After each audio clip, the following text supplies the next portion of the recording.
السلام علیکم۔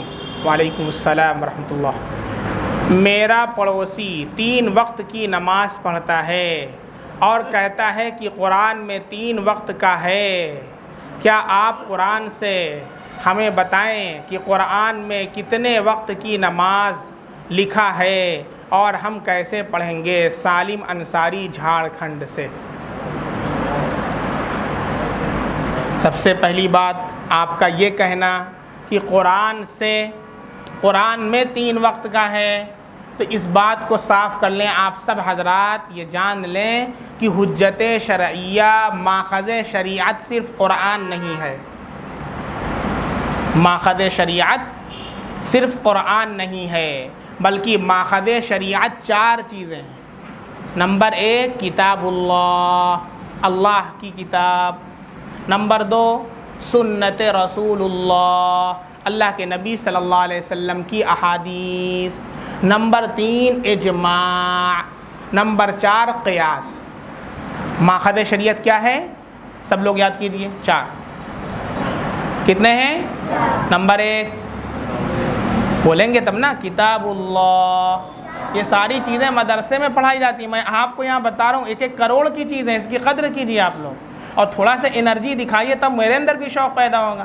پتہ چلا بیٹھ کے سو رہے ہیں یا اس طرح ادھر ادھر دیکھ رہے ہیں تو میرا تو دل ہی نہیں کرتا پھر کچھ کرنے کا۔ میں آپ کے لیے یہاں پر آتا ہوں، تو تھوڑا سا آپ لوگ شوق اور جذبے کا اظہار کیجیے۔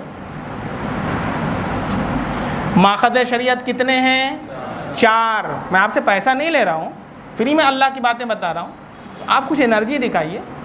یہ جلسہ نہیں ہو رہا، یہ مت سوچیں کہ عام جلسہ ہو رہا ہے، بیان ہو رہا ہے، جماعت کا سنیں گے اور ایک طرف سے نکل جائیں گے۔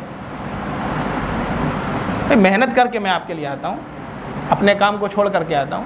میں بتاؤں، مجھے ایک جگہ تفسیر کرنے کا 10,000 مل رہا تھا، میں نہیں گیا، آپ کے لیے میں آتا ہوں۔ آپ حضرات کی عجیب صورتحال ہے، کچھ انرجی دکھائیے۔ ماخذ شریعت کتنے ہیں؟ 4۔ نمبر 1 کتاب اللہ، نمبر 2 حدیث، نمبر 3 اجماع، نمبر 4 قیاس۔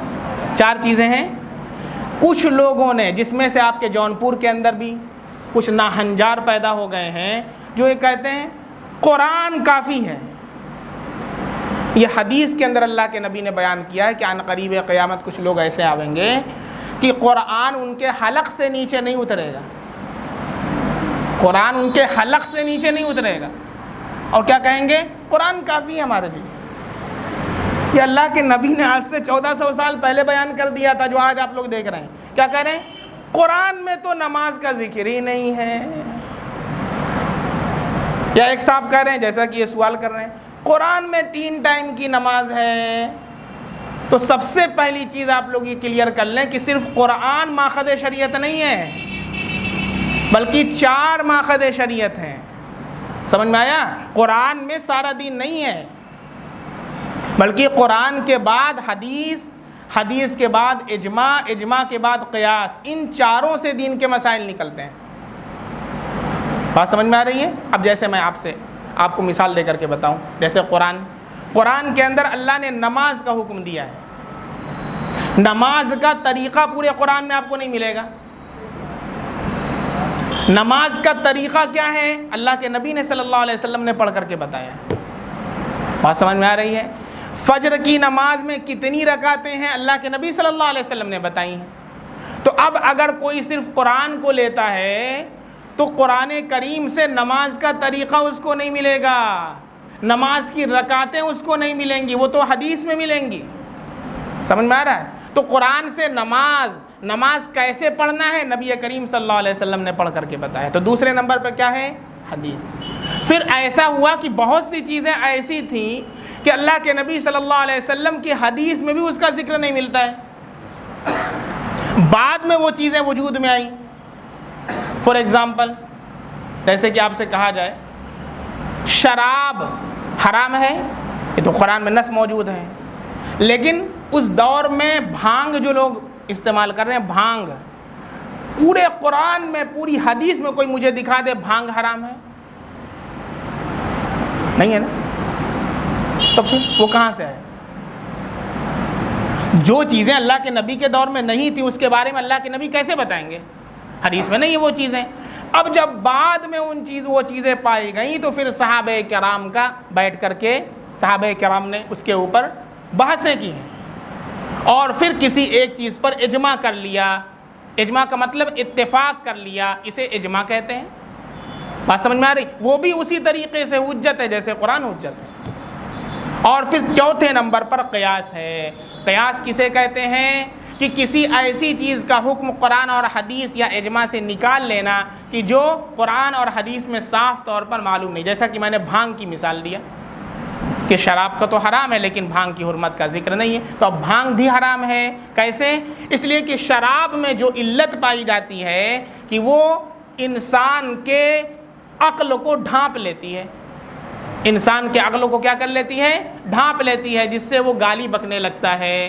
یہی علت بھانگ کے اندر بھی پائی جاتی ہے کہ وہ جو اسے استعمال کرتا ہے اس کی عقل ڈھپ جاتی ہے، اس کی عقل کو چھپا لیتا ہے، تو پھر کیا ہوتا ہے کہ وہ انسان بکنے لگتا ہے۔ تو جو علت شراب کے اندر پائی گئی اس کی وجہ سے اللہ نے شراب کو حرام قرار دیا۔ اب علماء نے مل کر کے اس کے اوپر اجماع کیا قیاس کی وجہ سے کہ بھانگ جو ہے اس کے اندر بھی وہی نشے کی علت پائی جا رہی ہے، جیسے شراب حرام ایسے ہی بھانگ بھی حرام۔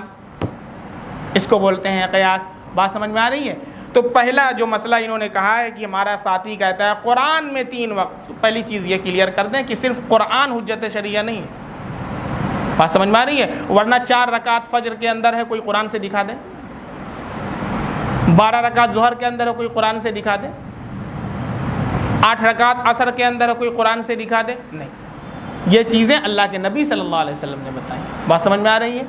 اب انہوں نے کہا ہے کہ ہمارے ساتھی نے کہا کہ 3 وقت کی نماز کا ذکر قرآن میں ہے۔ پہلی بات، آپ نے قرآن پڑھا ہی نہیں تو آپ کو کہاں سے سمجھ میں آئے گا؟ اور جتنے لوگ ہیں کہ ہم قرآن پڑھتے ہیں، عمل کرتے ہیں، میں ان سے کہتا ہوں کہ آپ قرآن نہیں پڑھتے، آپ اس کا ٹرانسلیشن پڑھتے ہیں۔ جتنے لوگ یہ کہتے ہیں کہ میں قرآن پڑھ کر کے عمل کرتا ہوں، آپ قرآن نہیں پڑھتے ہیں، آپ قرآن کا ٹرانسلیشن پڑھتے ہیں۔ کیوں؟ اس لیے کہ عربی آپ کو آتی نہیں ہے تو آپ کہاں سے قرآن پڑھیں گے؟ عربی تو نہیں آتی نا آپ کو۔ تو اب جب قرآن کا ترجمہ کوئی غلط بھی لکھا ہوگا تو آپ کو تو اسی پر یقین کرنا ہے، کیونکہ آپ کو تو پتہ ہی نہیں کہ اس لفظ کا ترجمہ کیا ہو رہا ہے۔ بات سمجھ میں آ رہی؟ تو سب سے پہلے آپ عربی سیکھیے۔ اور قرآن کریم میں 5 نمازوں کا تذکرہ ہے، فجر کا بھی، ظہر کا بھی، عصر کا بھی، مغرب کا بھی، عشاء کا بھی۔ چنانچہ سورہ اسراء کے اندر آپ دیکھیں 15ویں پارے کے اندر اللہ کا ارشاد ہے، اقم الصلاة لدلوک الشمس الى غسق اللیل وقرآن الفجر۔ اللہ تعالیٰ ارشاد فرماتے ہیں اے نبی نماز کو قائم کیجئے لدلوک الشمس، کب؟ جب سورج ڈھلے۔ جب سورج ڈھلتا ہے تو کون سی نماز ہوتی ہے؟ ظہر کی نماز ہوتی ہے۔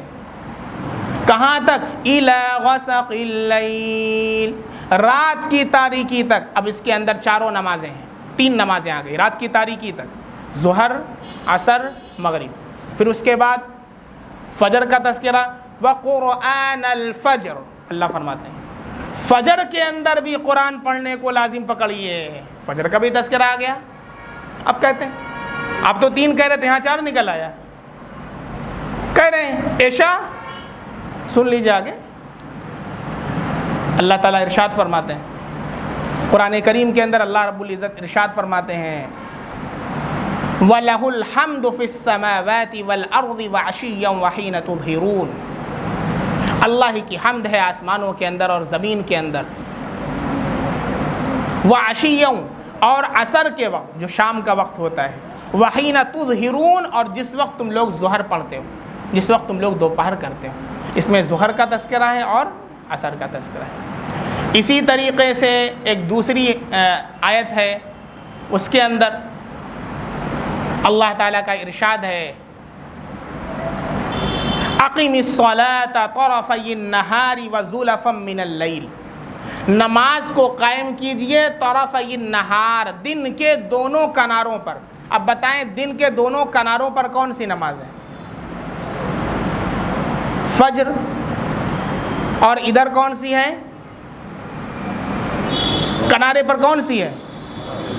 ہاں دن کے دونوں کناروں پر، جس وقت دن ختم ہونے لگتا ہے مغرب کی نماز ہے.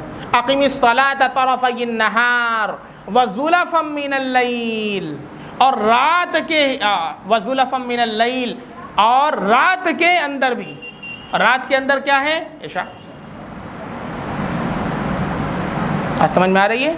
ساری نمازوں کا تذکرہ تو اللہ نے قرآن میں فرما دیا ہے، اور یہ کیا ہے 3 وقت کی نماز ہے. تو جب ترجمہ پڑھیں گے تب نہیں سمجھ میں آئے گا، عربی پڑھیں گے تو سمجھ میں آئے گا. اور دوسری چیز، صرف قرآن سے ساری چیزیں نہیں ملتی ہیں، بلکہ قرآن پہلے نمبر پر ہے. جب قرآن میں کوئی حکم نہ ملے تو پھر حدیث کا درجہ ہے، حدیث میں نہ ملے پھر اجماع ہے، اجماع کے اندر بھی نہ ملے تو پھر اس کے بعد سارے علماء بیٹھ کر کے قرآن اور حدیث کو سامنے رکھتے ہوئے جو چیزیں نئی ٹیکنالوجی کے اندر سامنے آئی ہیں. فار ایگزامپل ہوائی جہاز کے اندر کیسے نماز پڑھیں بتائیے؟ قرآن میں مل جائے گا مسئلہ، حدیث میں مل جائے گا، اجماع میں مل جائے گا. صحابہ کے دور میں جہاز تھا ہی نہیں تو کہاں سے اجماع ہوگا؟ جو لوگ کہتے ہیں قرآن، ان سے سوال کیجیے جہاز میں کیسے نماز پڑھیں؟ بات سمجھ میں آ رہی ہے؟ اب کیا کرنا ہے؟ اب جہاز جو ایک نئی ایجاد ہے، اس سے متعلق کوئی حکم قرآن یا حدیث کے اندر ہے، اس کو سامنے رکھتے ہوئے اس کا حکم بھی نکالنا ہے. اس کو قیاس کہتے ہیں. بات سمجھ میں آ رہی ہے؟ اللہ رب العزت ہمیں صراط مستقیم پر گامزن رکھے اور فرق باطلہ سے اللہ ہماری حفاظت فرمائے. ان قریب قیامت ہر روز کئی فتنے نکلیں گے، ہر روز. اب یہ اہل قرآن کا جو فتنہ ہے، یہ حدیث کا انکار کرتا ہے، اللہ کے نبی کا انکار کرتا ہے، اپنے آپ کو کہتا ہے کہ ہم قرآن والے ہیں. سوچیں، حدیث کا انکار کر رہا ہے. ایسے وہ لوگ ہیں جو نماز خود بھی نہیں پڑھتے، اور جو نماز کے لیے بیٹھا ہو، نماز کے لیے جا رہا، اس کو منع کرتے ہیں کہ کہاں جا رہے ہو؟ جہنم کے اندر جا رہے ہو. اس کو بولو. اللہ حفاظت فرمائے ایسے لوگوں سے. تو ایسے لوگوں سے اپنے آپ کو بچائیے. جب آپ کو کچھ یقین نہیں ہے تو ایسے لوگ اگر کوئی سوال کر دیں تو آپ ان کا جواب نہ دیں، بلکہ ان کو پکڑ کر کے لے کر کے آئیں اور آپ ان کو تفسیر کے اندر لائیں، درس کے اندر لے کر کے آئیں اور کہیں کہ جو سوال کرنا ہے یہاں پر آ کر کے سوال کرو. مر جائیں گے لیکن نہیں آئیں گے. میں نے تو کتنے لوگوں سے کہا ہے، یہ جتنے اہل قرآن والے ہیں میں نے ان سے بھی کہا کہ آپ کو جو سوال کرنا آپ آئیے سوال کیجئے، لیکن ان کے اندر ہمت ہی نہیں ہے. بات سمجھ میں آ رہی ہے؟ یہ صرف فرق باطلہ ہیں جو گمراہ کر رہے ہیں عوام. اللہ تعالی ہم سب کی حفاظت فرمائے. اپنے آپ کو بچائیے. اپنے محلے کے اندر بھی دیکھیے کہ اس طرح کے جو نوجوان ہیں جو کھلے عام گھومتے رہتے ہیں اور یوٹیوب پر دین سیکھتے ہیں، ایسا وقت آتا ہے کہ وہ گمراہ فرقے کے شکار ہو جاتے ہیں. تو اس لیے ان کو علماء سے جوڑیے، تفسیر سے جوڑیے، تاکہ اللہ رب العزت ہمیں صراط مستقیم پر گامزن رکھے. ایسے حالات چل رہے ہیں کہ اس میں ایمان کا بچانا مشکل ہے میرے بھائی.